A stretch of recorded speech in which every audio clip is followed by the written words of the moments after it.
Okey, bismillahirrahmanirrahim. Assalamualaikum warahmatullahi wabarakatuh dan selamat pagi semua. Okey, cikgu minta maaf semalam kelas fizik semalam cikgu tak dapat nak Google Meet. Jadi cikgu bagi modul saya untuk kamu selesaikan modul. Untuk senior kamu tu esok paper fizik. Okey, esok dia orang akan ada paper fizik. Hari ini paper maths. Okey, jadi kita bincang sehingga selesai iaitu berkaitan dengan momentum dan ada yang muka surat yang pertama yang cikgu paparkan ini adalah berkenaan dengan kesan Indonesia. Okey, kesan Indonesia dalam kehidupan seharian kita.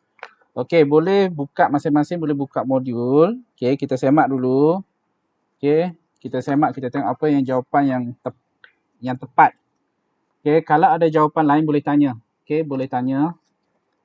Okay, sebab dia kadang-kadang dia ada 2-3 maksud. Okay, ada 2-3 perkataan yang kita boleh gunakan. Okay, kita pergi pada muka surat yang pertama. Muka surat yang kedua. Okay, yang pertama tu jadual. Yang kedua. Okay, kesan Indonesia dalam kehidupan seharian. Okay, kesan positif. Okay, kita ada 1 dengan 2. Kesan positif dengan kesan negatif. Okay, kita kena faham, ingat balik berkaitan dengan Indonesia. Indonesia ni, okay, objek yang pegun dia akan kekal pegun. Okay, objek yang bergerak dia akan kekal bergerak. Okay, jadi contoh kamu nak faham, contohnya kalau kamu naik kereta bersama dengan family, okay, kereta tengah bergerak, tiba-tiba kereta tu nak berhenti. Dalam kes ni kita ada dua objek. Objek yang pertama kereta dan objek yang kedua kamulah. Okay, bila kamu hendak berhenti, kereta tu berhenti, ayah kamu tekan brake, berhenti. Okay, sebenarnya kereta yang nak berhenti. Kalau ikutkan kamu bergerak. Okay, yang berhentikan kereta tu, kereta lah yang berhentikan kereta kan. Kita bukan, kita duduk dalam kereta. Jadi kita sebenarnya kita sentiasa bergerak. Jadi kecenderungan kita adalah bergerak. Jadi bila kereta berhenti, jadi kita sepatutnya kita masih bergerak lagi. Tapi kita pakai seat belt, jadi seat belt itulah melindungi kita. Jadi kita akan tersentak ke depan sikit. Sebab kita bergerak bersama-sama dengan kereta. Kereta berhenti, objek yang pertama berhenti. Objek yang kedua, sepatutnya dia nak bergerak lagi. Okay, tetapi kita pakai seat belt, kita duduk dalam kereta, jadi kita boleh berhenti bersama-sama. Cuma kita rasa sedikit inersia, iaitu kita akan ke depan sedikit. Okay, itu salah satu konsep inersia lah. Okey, kalau yang pegun pula, contohnya kita duduk dalam kereta, okey, ataupun motor, okey. Kita tekan minyak bagi kuat, okey, yang pertama. Jadi kita sebenarnya pegun. Tiba-tiba motor tu bergerak. Jadi sebenarnya kita lebih cenderung untuk duduk pegun, okey, duduk diam. Sebab tu kita tersentak ke belakang. Sama juga dalam kereta, kalau tekan slow dia tak rasa, dia kalau tekan kuat. Tekan minyak kuat tu, kereta pergi secara memecut, kita akan tersentak ke belakang. Itu kita yang mengalami inersia. Itu salah satu aplikasi dalam kehidupan harian lah. Jadi kita nak faham fizik, kena faham konsep. Macam mana nak faham konsep? Kita kaitkan dengan kehidupan harian kita. Okay, sebenarnya depan mata kita alami sendiri pun banyak, okay, yang berkaitan dengan fizik. Jadi kita fikir dan kita kaitkan dengan konsep yang kita belajar, insya-Allah kamu boleh faham. Okay, boleh faham dan sampai bila-bila lah. Okay, sampai bila-bila faham konsep tu. Sebab kita kaitkan, relatekan dengan kehidupan harian kita. Okay, jadi kita pergi kepada soalan yang pertama. Okay, kesan positif. Okay, impact positif Indonesia. Okay, kepala tukul boleh. Okay, jawapan yang tepat adalah diketatkan. Okay, diketatkan pada pemegang kayu dengan mengetuk hujung pemegang itu pada permukaan keras. Diketatkan. Okay, diketatkan. Ada jawapan lain?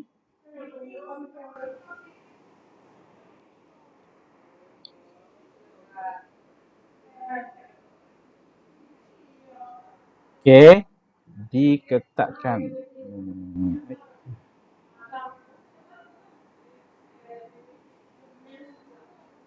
Okay, tulisan cikgu tak clear sangat. Okay, bolehlah. Diketatkan. Diketatkan. Itu salah satu kaedah. So yang mengalami inesia dalam kes ni adalah kepala tukul tu. Kepala tukul dia mengalami inesia. Okay. Bila kita angkat tukul tu, kita hentak. Bila kita hentak, kayu tu dia berhenti, stop. Okay. Tukul tu dia sebenarnya bergerak bersama-sama. Bila kita stop, dia nak bergerak juga. Jadi bila nak bergerak juga, dia akan ke bawah. Bila ke bawah, dia akan masuk dah. Jadi boleh kaedah macam ni untuk cara mengetakkan tukul. Ada satu lagi, tukul. Satu lagi kita boleh guna penyangkul. Okay. Kalau kat rumah ada cangkul, kalau longgar tu nak tercabut macam tu lah. Kita terbalikkan dia, kita ketuk je. Tak payah ambil tukul ketuk cangkul tu. Ni kaedah inesia. Okay. Seterusnya, kepala tukul mempunyai jisim yang besar. Tukul tu besi, berat lah kan. Okay. Mempunyai jisim yang besar. Jadi jawapan seterusnya adalah besar. Okay. Besar dan akan kekal dalam gerakan. Okay. Gerakan.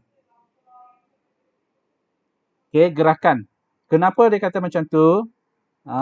Bila nak ketuk atas kayu tu, okay, bila dia angkat, dia pun gerakkan. Masa gerakkan tu, dua objek. Kita tengok dua objek. Yang objek yang pertama, kayu, pemegang tu. Satu lagi, kepala tukul. Okay, dua-dua objek tu bergerak serentak. Yang menggerakkan adalah tangan kita. Okay, lepas tu kita ketuk pada permukaan kayu. Kayu tu berhenti lah. Tetapi kepala tukul tu, dia sebenarnya, dia cenderung untuk bergerak. Jadi jawapan dekat sini akan kekal dalam gerakan.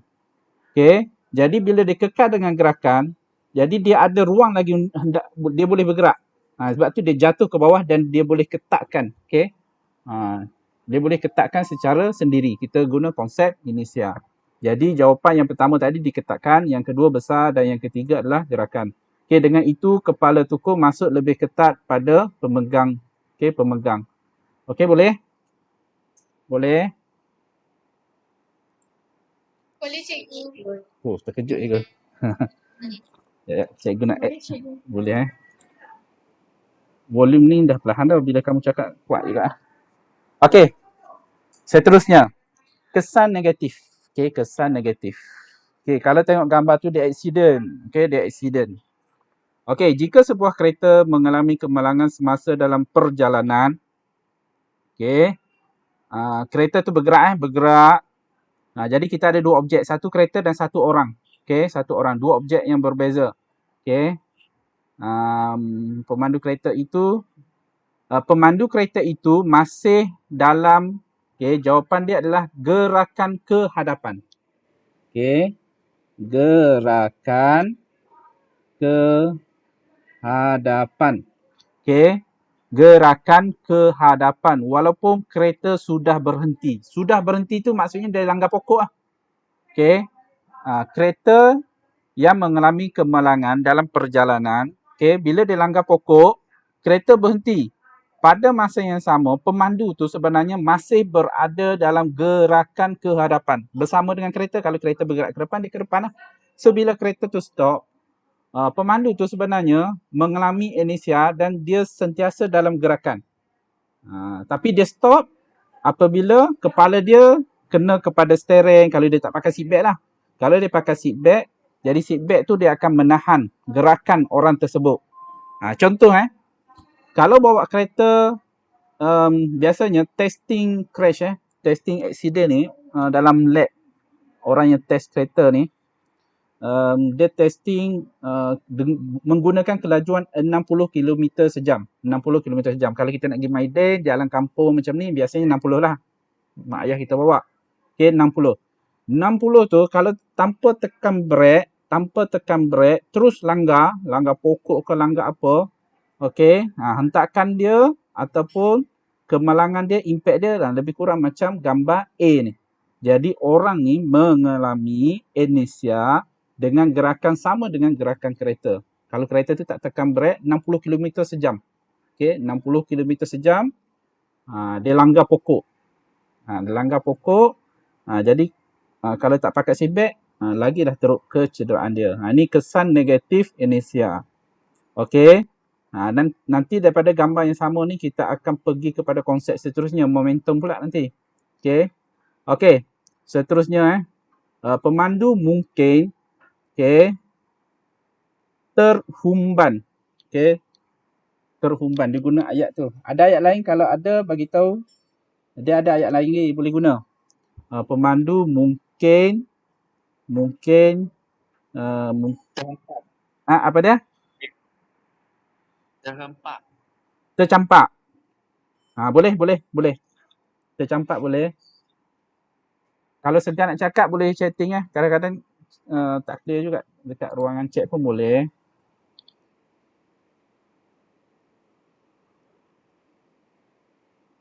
Okey, dekat ruang chatting pun boleh. Okey, tercampak boleh. Pemandu mungkin tercampak ke cermin depan dan mengalami kecederaan. Terhantuk boleh. Tersentak boleh. Boleh. Boleh. Tersentak pun boleh.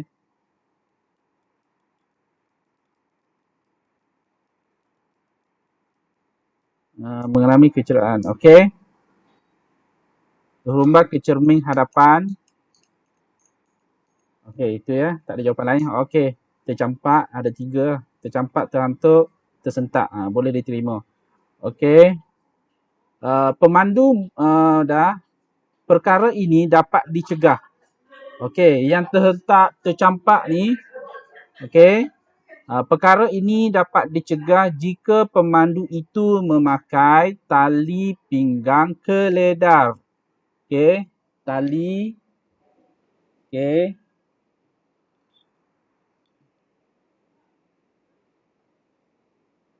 Okey, tali pinggang keledar. Okey, seat belt lah. Okey. Pakai seat belt. Dalam gambar tu dia tak pakai tu. Kita tak nampak pun tali. Okey. Tak nampak pun. Okey. Ia akan menariknya kembali daripada gerakan ke hadapan. Maksudnya kita tersentak sedikit tetapi diberhentikan oleh seat belt. Okey, lepas tu ditarik balik ke belakang. Okey. Sebab tu kereta kita ada tempat sandar kepala.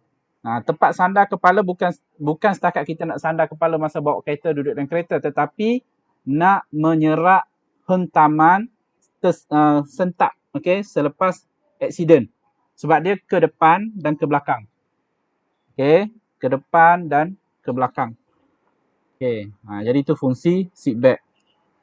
Okey, tetapi kalau kelajuan yang tinggi, bahaya jugalah. Cikgu pernah tengok, pernah baca dalam paper, okey, suami isteri dengan anak baby, dia bawa kereta, dua-dua pakai seat belt, lepas tu accident. Lepas tu accident lah kan. Kereta pun terbalik lah apa semua.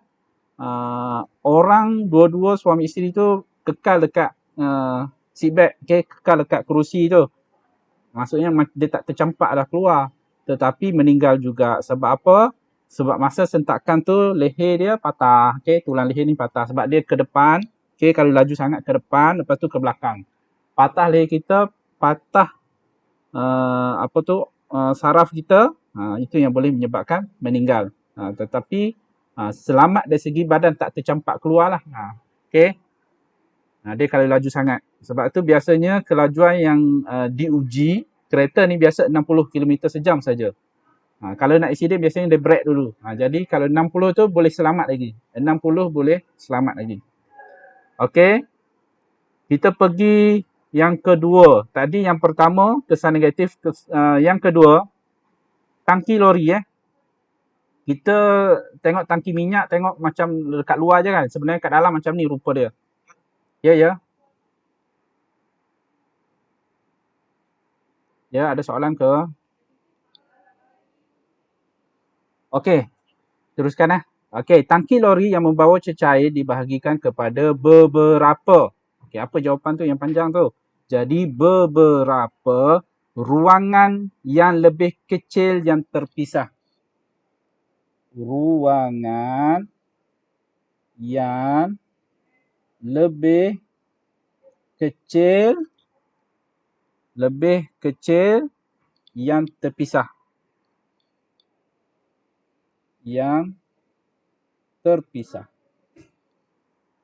Okey. ruangan yang lebih kecil. Tengok dalam gambar tu, clear tak gambar tu? Okey.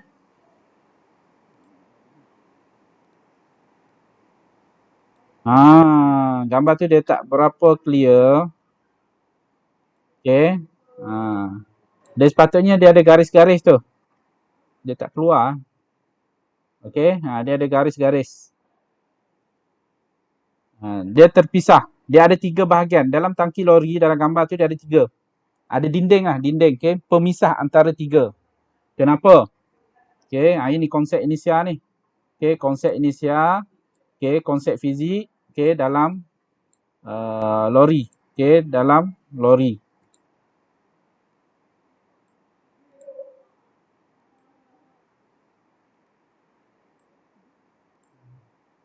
Okay. Pembahagi ini kalau ya. Bahagian berasingan boleh diterima. Kalau bahagian berasingan. okey. Boleh. Bahagian yang kecil punya bahagian yang kecil. Boleh diterima juga bahagian yang kecil, Syafiqah boleh diterima bahagian yang kecil, tapi kena tambah juga bahagian kecil tambah yang terpisah. Kalau berasingan tu dia terpisah lah. Kalau maksud berasingan tu dia berpisah lah tu. Tetapi kalau bahagian yang kecil kena sambung, letak terpisah. Okay, dalam lori tu dia bahagi. Jadi bila tangki dia isi minyak dalam tangki tu dia akan bahagi sama banyak lah. Okay, bahagi sama banyak. Okay, kita sambung. Okay, pembahagi ini akan mengurangkan kesan inisia. Okay, jadi sebenarnya inisia ni dia ada baik, ada buruknya. Jadi ni kesan buruk. Jadi cara dia mengatasi kesan buruk, okey, untuk lori ni adalah dia pisahkan. Okey, dalam tangki tu kita nampak lori tangki nampak satu je tangki, tapi dalam tu dia ada pisah pula kecil-kecil. Okey, tangki pula dalam tu. Okey. Dia nak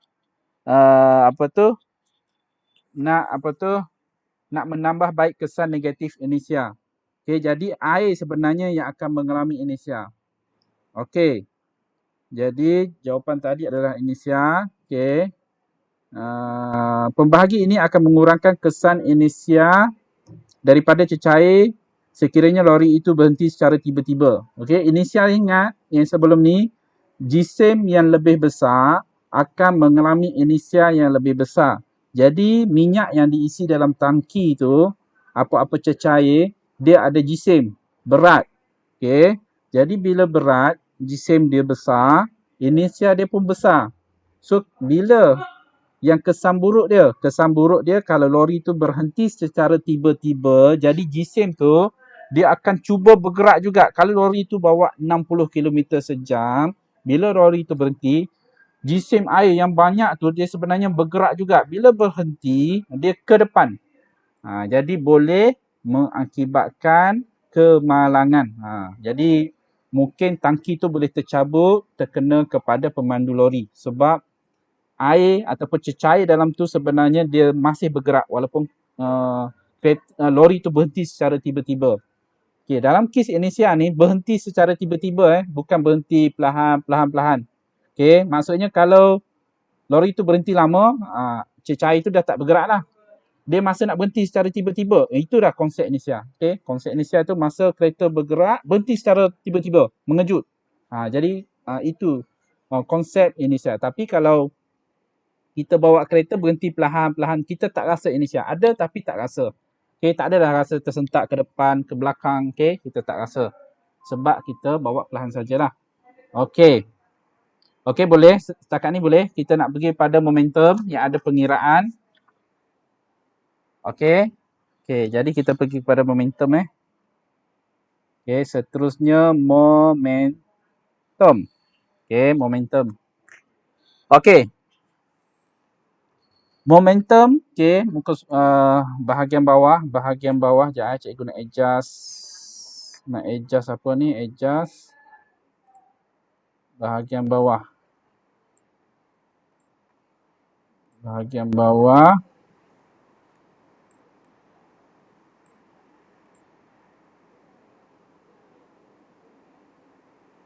Jangan cikgu nak adjust apa ni? Adjust bahan.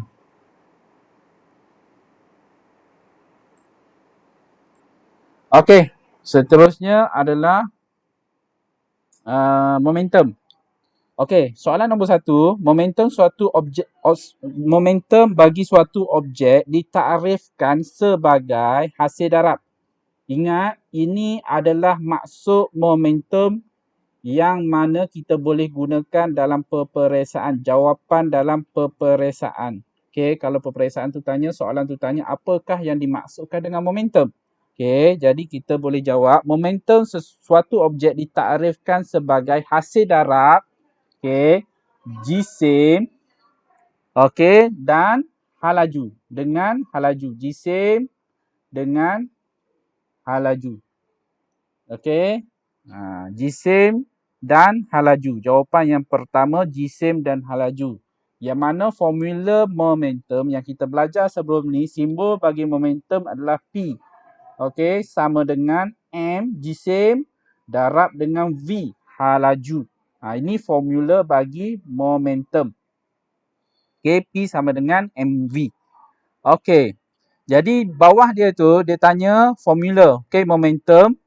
Okey, momentum. Jadi jawapan dia, okey, momentum sama dengan, okey, jisim, darab dengan hal laju. Okey, jawapan dekat bawah. Jisim darab dengan hal laju. Okey, jisim darab dengan hal laju.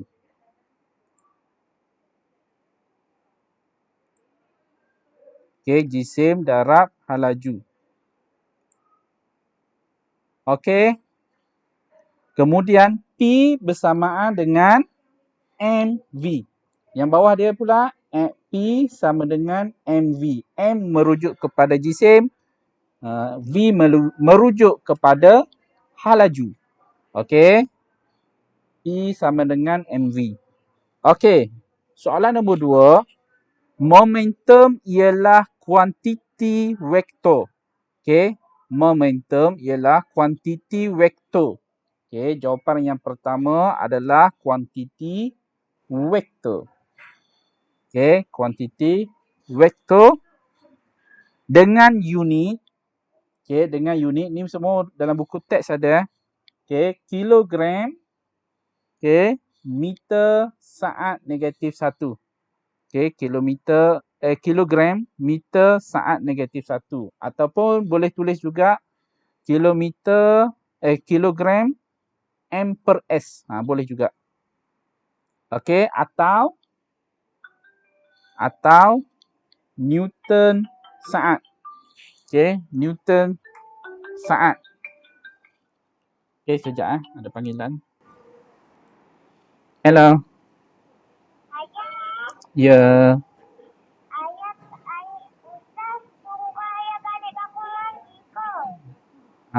Betul. Betul. Tunggu. Betul. Okey, bye-bye.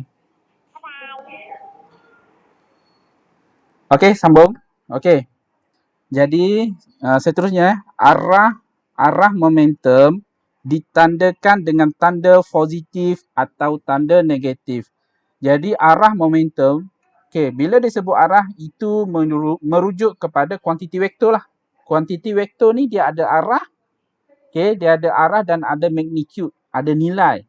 Okey, jadi arah momentum ni dia kata ada positif dengan negatif. Okey, positif negatif dia menunjukkan arah. Okey, kalau positif kanan, negatif kiri, positif atas, bawah negatif ataupun di sebaliknya. Okey, kita sambung. Okey, contoh. Okey, kita sambung contoh. Okey, contoh. Seterusnya muka surat seterusnya.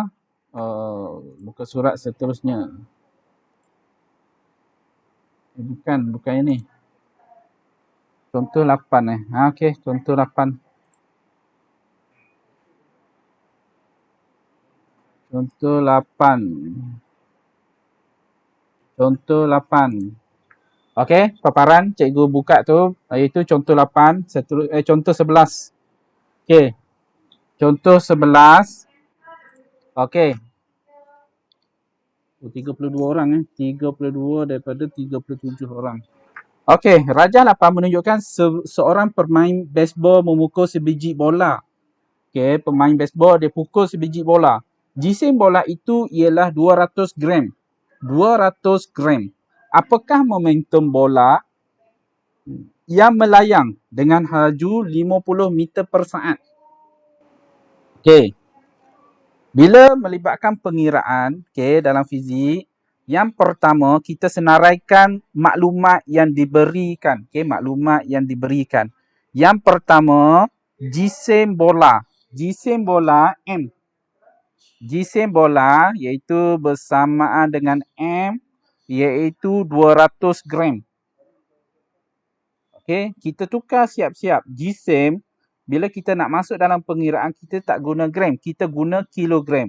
Jadi belajar matematik, sains sebelum ni, kita kena tukarlah 200 gram ni, kalau tukar kepada kilogram, kita bahagi dengan 1000. Okey, 1000.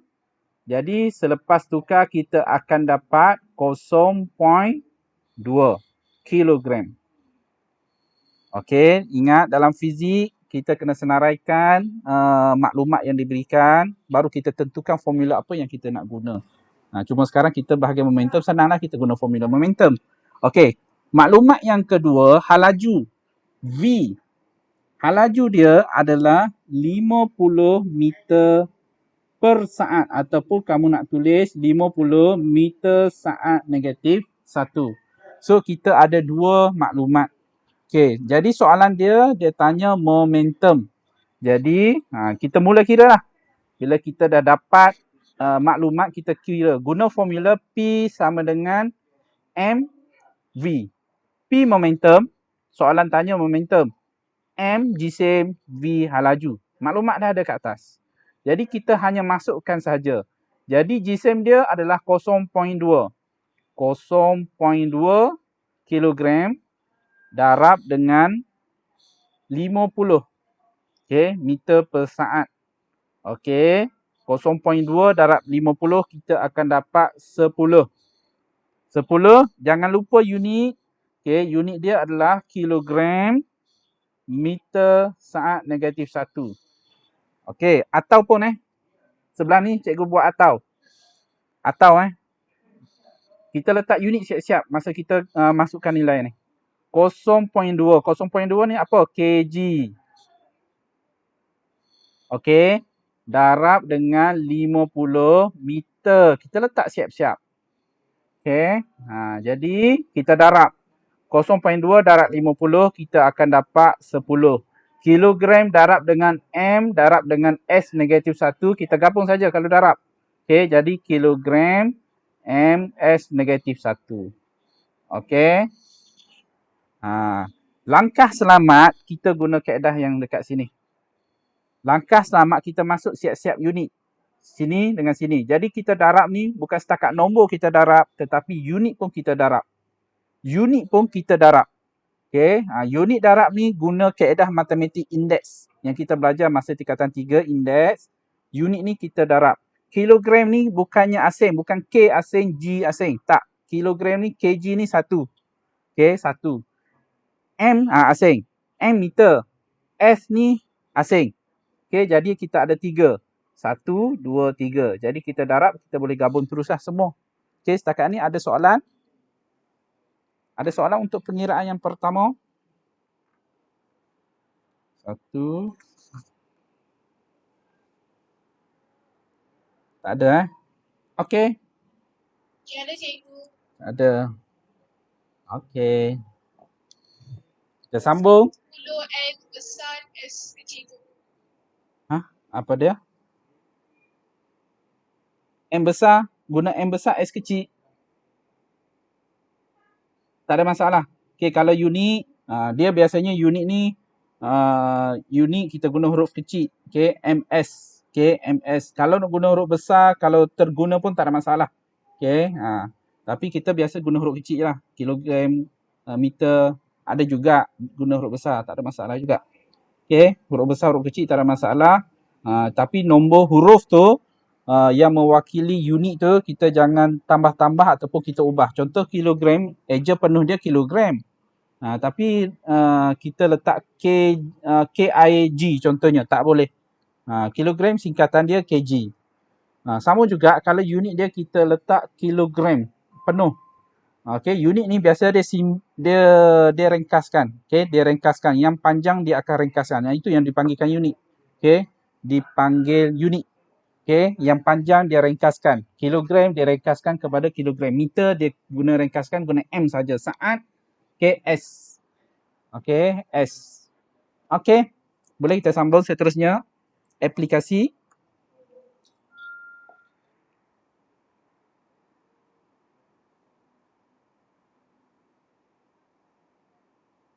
Okey, kita sambung. Seterusnya. Okey. Aplikasi kita pergi kepada aplikasi. Aplikasi prinsip keabadian momentum dalam pelanggaran dan letupan. Okey, prinsip keabadian momentum menyatakan bahawa dalam suatu pelanggaran, okey, semua boleh baca, okey, jumlah momentum dalam sistem diabadikan jika tidak ada daya luar yang bertindak ke atas sistem itu. Okey, maksud dia momentum ni diabadikan. Okey, dalam prinsip fizik, tenaga tidak boleh dimusnahkan. Okey. Albert Einstein bagi tahu, okey, tenaga ni kita tak boleh musnahkan. Kita hanya boleh transfer. Okey, transfer daripada tenaga A pergi pada tenaga B. Contohnya daripada tenaga keupayaan dia pergi kepada tenaga kinetik. Tenaga dia tak boleh musnahkan. Sama juga dalam kes ni, prinsip keabadian. Abadi ni maksud dia kekal. Okey, kekal. Okey, jadi momentum ni impact. Okey, daya impact melibatkan jisim dan halaju. Cikgu tunjuk video itu. Okey, cikgu tunjuk video hari itu berkenaan dengan dinding cermin. Okey, dinding cermin. Dinding cermin yang dipecahkan oleh satu guli, satu lagi batu besar. Satu mempunyai jisim besar boleh pecahkan, satu lagi guli tu walaupun jisim kecil tetapi halaju besar boleh pecahkan juga. Sebab apa? Itu sebab ada daya. Daya apa? Momentum. Okey, yang mana P sama dengan mv. Momentum dia ada kaitan dengan jisim dan halaju. Semakin besar jisim ataupun semakin besar halaju, semakin besar juga momentum.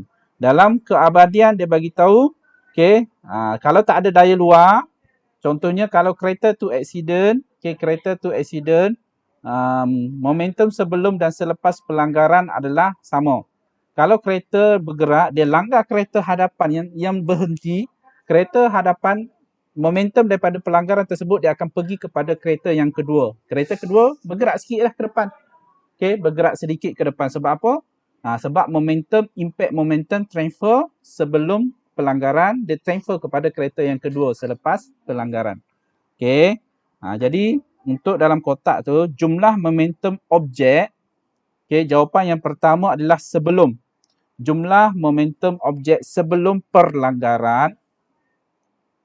Okey, jawapan yang kedua, jawapan dia adalah sama. Okey, jumlah momentum objek sebelum pelanggaran sama dengan jumlah momentum objek selepas pelanggaran. Okey, jawapan yang pertama sebelum, jawapan yang kedua sama, jawapan yang ketiga selepas. Okey. Okey, selepas pelanggaran jika tidak ada daya luar yang bertindak ke atas kedua-dua objek tersebut. Maksudnya kalau dua kereta accident, dua kereta itu saja, dia tak ada kereta yang ketiga. Kalau ada kereta yang ketiga, kita kena ambil kira juga momentum daripada kereta yang ketiga. Dia tak ada daya luar, jadi dia hanya melibatkan dua objek. Jadi tak ada daya luar, jadi kita boleh katakan prinsip keabadian momentum. Boleh gunakan prinsip keabadian momentum. Okey? Boleh? Kita ada 4 jawapan dalam kotak tu. Cikgu, Ya. Kejut.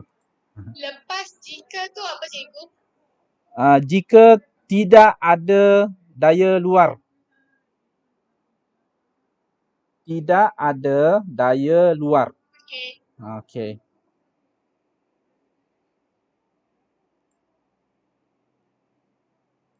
Okey, kita sambung. Okey, nombor 2. Okey, nombor 2 tadi nombor 1. Ni sekarang pergi pada nombor 2. Prinsip keabadian momentum dapat digunakan dalam situasi berikut. Okey. Prinsip keabadian momentum dapat digunakan dalam situasi berikut. Ini bukan soalan tetapi penyataan. Sebab ni modul ni dia campur dia nota dengan soalan lah. Okey, jadi prinsip keabadian momentum dapat digunakan dalam situasi berikut. Yang pertama, pelanggaran antara dua objek. Yang kedua, letupan. Okey, pelanggaran antara dua objek kita terbahagi kepada dua, satu pelanggaran kenyal dan satu lagi tidak kenyal. Okey, pelanggaran dua objek tu dia ada dua jenis kenyal dan tak kenyal. Okey, kita pergi pada 12, contoh 12. Okey, contoh 12. Yang ni yang mungkin ramai yang tak boleh nak buat. Okey, jadi kita pergi, kita cuba semak siapa yang dah buat. Okey, Raja 9 menunjukkan sebiji peluru. Okey, sebiji peluru berjisim 20 gram. Ingat, kalau gram kita kena tukar kepada kilogram. Okey, berjisim 20 gram ditembak secara mengufuk ke arah sebuah bongkah kayu yang berjisim 4 kilogram. Okey, objek yang kedua adalah kayu. 4 kilogram, tak ada masalah. Kekalkan 4 kilogram. Okey, halaju peluru itu, peluru kita labelkan sebagai M1, bongkah sebagai M2. Okey, halaju peluru ialah 100 meter per saat. Okey, maksudnya halaju objek yang pertama adalah 100 meter per saat. Okey, selepas peluru terbenam pada bongkah kayu, dia tembak pelanggaran berlaku, jadi peluru tu masuk dalam kayu tu, bongkah kayu. Kedua-dua bergerak bersama-sama. Okey, bergerak bersama-sama. Okey, apakah halaju sepunya? Okey, bongkah kayu dan peluru selepas pelanggaran itu. Okey, sebelum pelanggaran kita ada dua objek. Okey, objek yang pertama peluru bergerak dengan halaju 100 meter. Lajulah 100 meter kan. Objek yang kedua tak bergerak. Dalam gambar rajah tu dia atas tu dah ada U. U tu adalah initial velocity, halaju awal, kosong, tak bergerak. Jadi peluru pergi kepada bongkah kayu, masuk dalam bongkah kayu. Selepas masuk, maksudnya selepas pelanggaran ni, sebelum satu bergerak, satu tidak bergerak. Selepas pelanggaran, cikgu kena tulis juga ni, kena bagi nampak. Okey, kita ada dua situasi. Okey. Jadi, peluru M1. Okey, bongkah adalah M2. Okey, yang ini bergerak.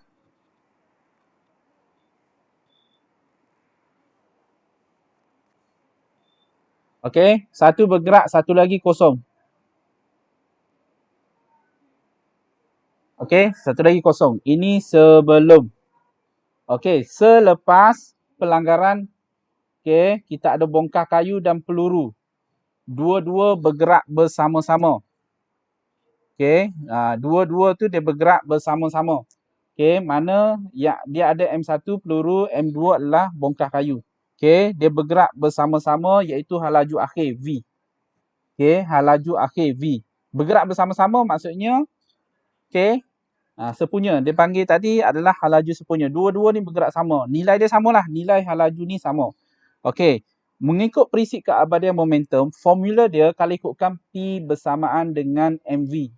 Ini merujuk kepada satu objek sahaja. Satu objek sahaja. Okey, jadi prinsip keabadian momentum ni sebenarnya dia gabungkan dua objek. Okey, menggunakan formula yang sama. So, P sebelum pelanggaran, momentum sebelum pelanggaran sama juga dengan P selepas pelanggaran. Okey, jadi apakah formula momentum? MV sama dengan MV. Okey, ini bagi satu objek. Tetapi dalam kes ni ada dua objek. Jadi kita pecah dua lah. Kita pun pecah dua. M1, U1 kita label. Okey, ini kita letak U, halaju awal Okey, M1, U1 tambah dengan M2, U2. U ni adalah halaju sebelum pelanggaran. Okey, selepas tu, selepas pelanggaran M1, V1 tambah dengan M2, V2. Selepas pelanggaran. Dua objek Objek yang pertama, objek yang kedua, objek yang pertama, objek yang kedua. Okey, kita tengok. Okey, dalam yang tadi, kita sama juga dalam pengiraan kita senaraikan formula maklumat yang diberikan. M1 adalah peluru. Dia bagi adalah 0.0 dia 20 gram. Jadi kita tukar kepada kilogram bahagi dengan 1000 kita akan dapat 0.02 kilogram. Okey, U1 halaju peluru adalah 100 meter per saat. Okey, tak nampak nampak. Okey, kemudian pergi kepada M2. Berapa jisim bongkah kayu tu adalah 4 kilogram. Okey, halaju bagi bongkah kayu adalah 0. Okey, yang ni sebelum. Okey. Sebelum.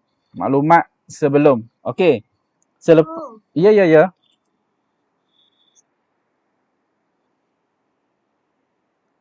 Ya. Okey, nampak dah. Nampak lah. Okey. Okey. Yang atas ni Gambar tak clear lah. gambar cikgu ke? Gambar yang cikgu tulis-tulis tu? Yang tulis-tulis tu. Oh, yang tulis-tulis tu tulisan tak clear, tulisan tak cantik ke ataupun dia Clear tak? Kamera tak clear cikgu. Kamera tak clear. Sekejap cikgu fokus. Fokus. Menu fokus.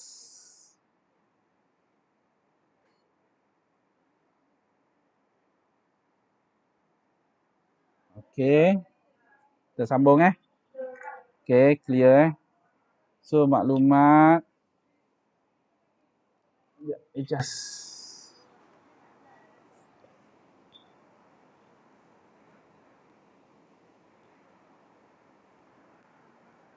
Okey. Ni U ni sebelum. Selepas V. M sama je. Jadi selepas V, ini yang kita nak cari V.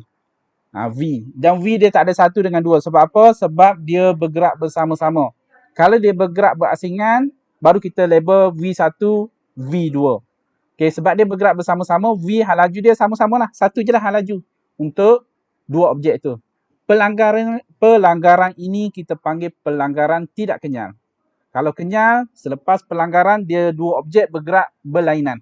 Halaju dia berlainan. Okay.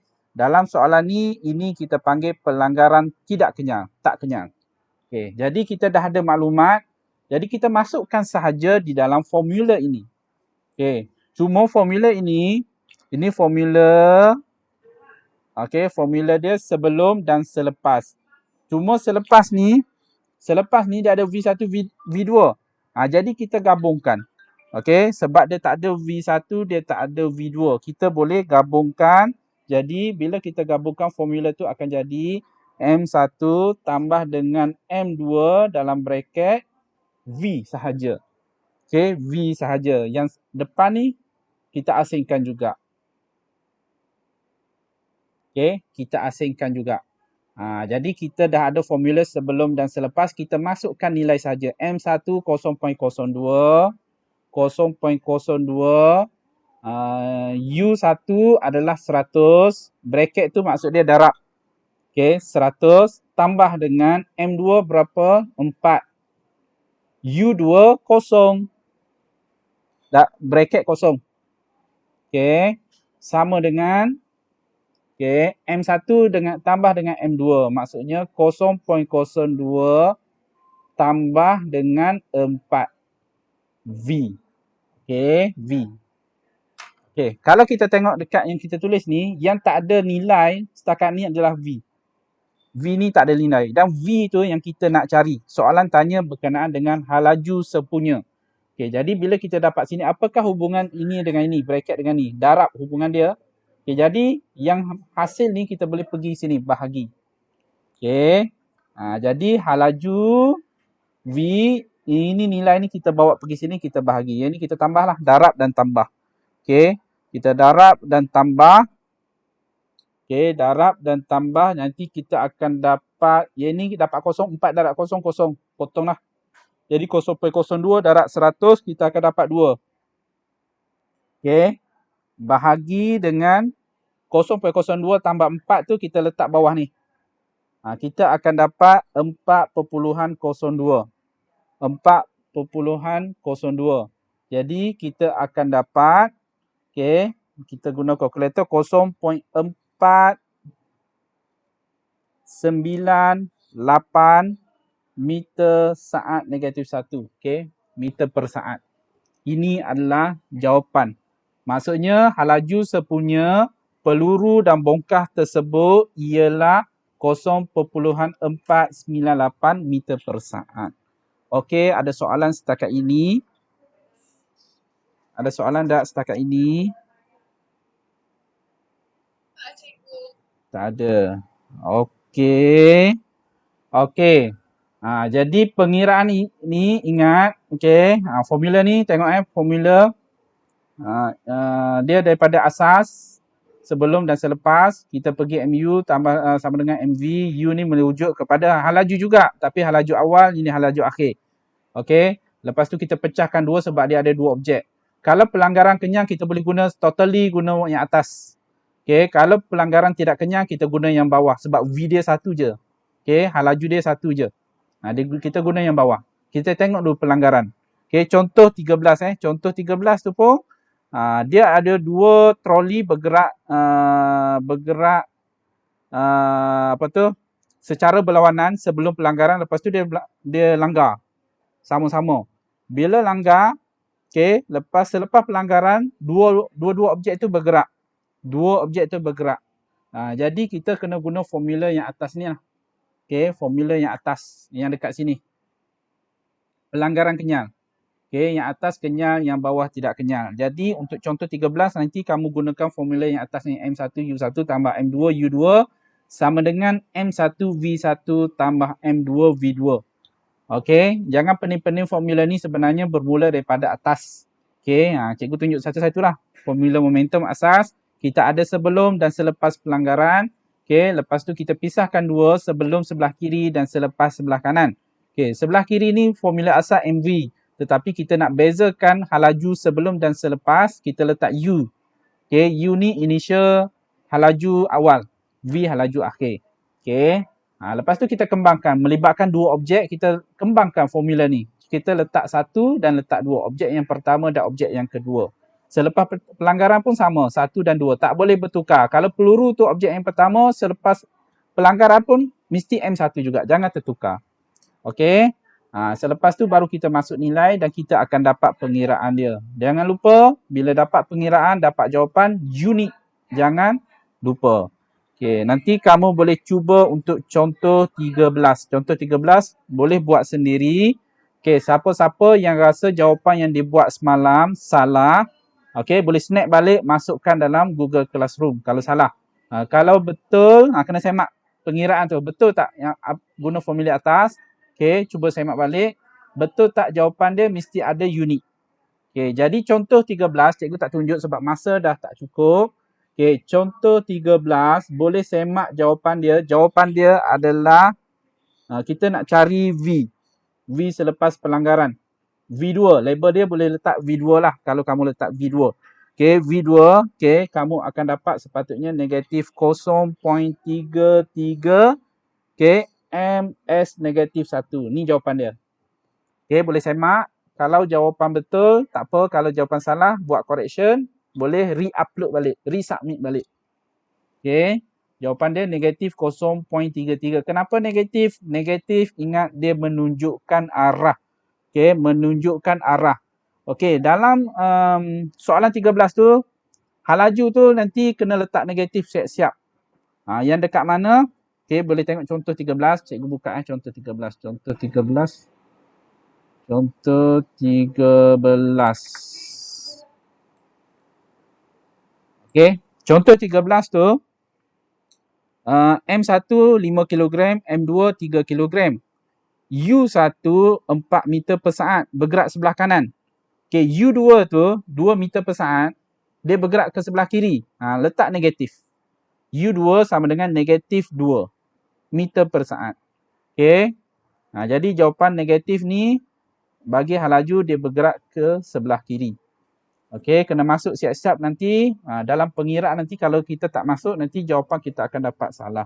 Okey, boleh cuba untuk contoh 13. Okey. Okey, kita baca ni soalan nombor 3. Isi tempat kosong tu. Okey, boleh tengok soalan nombor 3. Tak ada nombor 3. Sekejap nak tengok. Ada? Ada. Ada kan nombor 3 kan? Nombor 3. Oh, Ada cikgu. ada. Okey. Nombor 3. Okey, boleh semak jawapan ataupun yang mana tak isi tu boleh lah. Isi dalam suatu letupan, dua objek bergerak dalam arah bertentangan. Jawapan yang pertama adalah arah bertentangan ataupun arah berlawanan selepas letupan. Okey, selepas letupan. Ini bagi momentum situasi yang kedua iaitu letupan. Okey. Nombor 3A, tenaga kinetik tidak diabadikan. Okey, dalam letupan ni tenaga kinetik tidak diabadikan. Jawapan dia tidak diabadikan. Jumlah tenaga kinetik objek sebelum dan selepas letupan tidak sama. Okey, jumlah tenaga kinetik sebelum dan selepas, jawapan yang kedua iaitu tidak sama. Okey, itu A. B, jumlah Cikgu. Ya. Kalau yang tenaga kinetik tu kalau boleh tidak berubah boleh tak? Tenaga kinetik tidak berubah, tak boleh. Dia kena tidak diabadikan. Dia guna tidak diabadikan. Okey. Tidak diabadikan maksudnya dia kalau macam momentum ni kan dia transfer. Okey, momentum yang kita belajar ni dia transfer sebelum dan selepas, momentum dia sama. Okey. So tidak diabadikan. Okey, B, jumlah momentum objek dan selepas letupan adalah sama. Okey, jumlah momentum objek sebelum dan selepas letupan adalah sama. Okey. Dalam kes ni momentum diabadikan. Okey, sama. Okey, untuk C, jumlah tenaga kedua-dua objek diabadikan. Tenaga kedua-dua objek diabadikan. Okey, tadi kinetik. Kinetik ni yang bergerak. Sebab formula dia 1/2 mv kuasa 2. Okey, melibatkan hal laju, bergerak. Kinetik ni dia bergerak. Okey. Jumlah tenaga kedua-dua objek diabadikan. Okey, selepas tu itu je lah. Contoh letupan adalah meriam. Okey, meriam. Okey, contohnya meriam. Okey. Tengok ada soalan lagi. Okey. Setakat itu ada soalan lain? Sebelah 33 dah ni. Kelas lain pula. Ada soalan? 1, 2, 3. Okey. Ada soalan? Buat masa ni ada soalan tak? Tiada cikgu. Tiada. Okey. Jadi setakat itu saja kelas hari ini. Terima kasih dan tahniah kepada semua. Okey. Kehadiran seramai 33 orang. 33/37. Tahniah. Nanti kita jumpa lagi next class. Okey. Terima kasih. Assalamualaikum dan selamat sejahtera. Selamat bye-bye. Bye-bye. Terima kasih cikgu. Sama. Terima kasih cikgu. Sama-sama. Terima kasih cikgu. Sama.